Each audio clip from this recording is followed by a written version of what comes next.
One of the most interesting cultural shifts is taking place right now in America. Gen Z is ditching religion. But did you know that atheists are the least trusted group in society? As more young adults leave faith behind, though, will the stigma remain? The religious composition of the United States is slowly shifting, with an astonishing rise in people who don't believe in God. While 63% of Americans are still Christian, 1/3 identify as atheist or agnostic. Politically, these people are known as religious nuns because they check the box labeled none when surveyed about their religious beliefs. The religiously unaffiliated population has increased by 10 points in the past decade, but public perception of this group remains low. That's interesting, and I think just how you're saying there's been a lot of people emerging as atheists lately, I think there's also been a huge rise in people who are coming out as spiritual now. Notice that especially in the last 12 or 13 years, since 2012. Evangelicals often claim that conservative Christians are the most marginalized group in the country.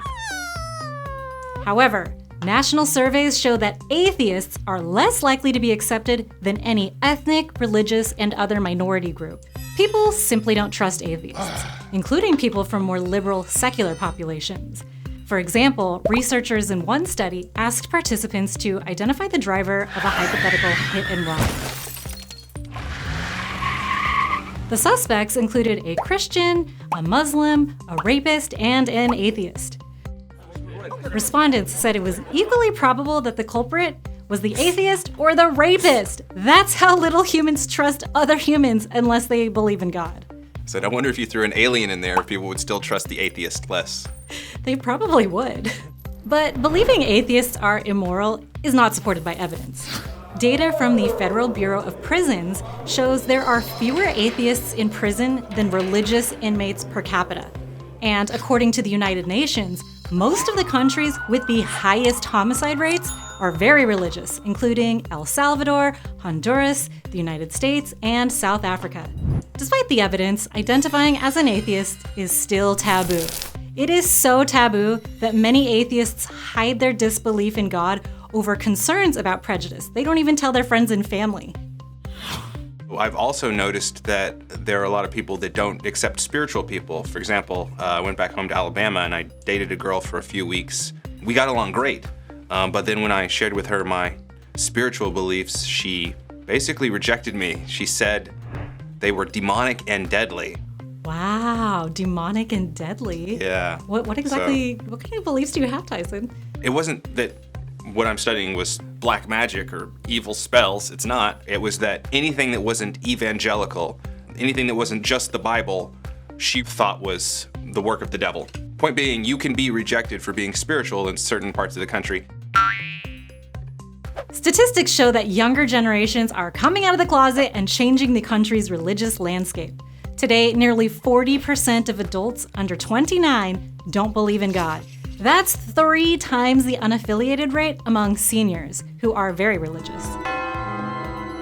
Yeah, I was curious if there were any statistics on spiritual people now. I'm shocked to find out that apparently 33% of people now identify as spiritual, which I'm blown away by that because when I first discovered it, that was in 2012, and I didn't know anybody else for years. So things are really changing now. Americans are leaving the faith they grew up with because they no longer believe in religious teachings. Some say their families weren't that devout to begin with, and others say they left due to the church's negative views about the LGBT community, and also due to various sex scandals within their church. As more people leave religion, it'll be really interesting to see how the cultural landscape changes and whether people are going to find other forms of spirituality or whether they'll just believe in nothing at all. Or they're going to believe in the Church of Erewhon or something like that. And I felt more spiritually connected now than I ever did when I was a part of a religion. How about you? For me, it's the opposite. I was raised Catholic. I went to CCD. I had my confirmation, reconciliation, all that stuff. But I just quite simply never believed in it. And I still don't. And I'm also not spiritual at all. I think it's all the same. I think you replace one ism with another ism. I also wouldn't say I'm atheist. I'm definitely more agnostic. We cannot know with certainty if God or Christ exists. They could. Then again, there could be a giant reptilian bird in charge of everything. Can we be certain there isn't? No, so it's pointless to talk about. Now say it with me. And I'm okay with not knowing. You know, a lot of people need religion because it gives them that certainty. It helps them have answers about where we came from, where it all started, and where we're going when it's all over. But I do think with atheism, it can oftentimes be just as dogmatic as religion. It's the United Atheist Alliance! Oh, science, help us! So I guess if I were to pick an ism to align with, it would probably be humanism. I definitely find a lot of value in that framework. Humanism, what's that? Humanists don't believe in the metaphysical or supernatural. Instead, they connect on a spirit level with other humans. At a soul level, you mean? Yeah, on a soul level. And they believe that humans have the responsibility to solve problems on their own in a rational way. And they do believe that most humans are good. You know, we're not perfect, but most people I do think are good. And I don't necessarily think you need some kind of religion to help you live a moral, democratic, ethical life. Jesus Christ! You believe in a supernatural being. I'm okay with all of that. You know, I just want to live in a world where people are free to have whatever type of consciousness they want to have. I agree, but I do think it can be very harmful when people try to instill their beliefs onto other people. But I do think people should live and let live. Yes, and I think that is one of the big flaws with organized religion is that some of its members have the need to want to force their beliefs onto other people and be very judgmental and unaccepting. Yeah, and for some people, religion and church gives them a sense of community and belonging, and for other people, it just makes them feel ostracized. So I think it just depends on the person. I'm fascinated to see that there are so many young people who are no longer believing in anything.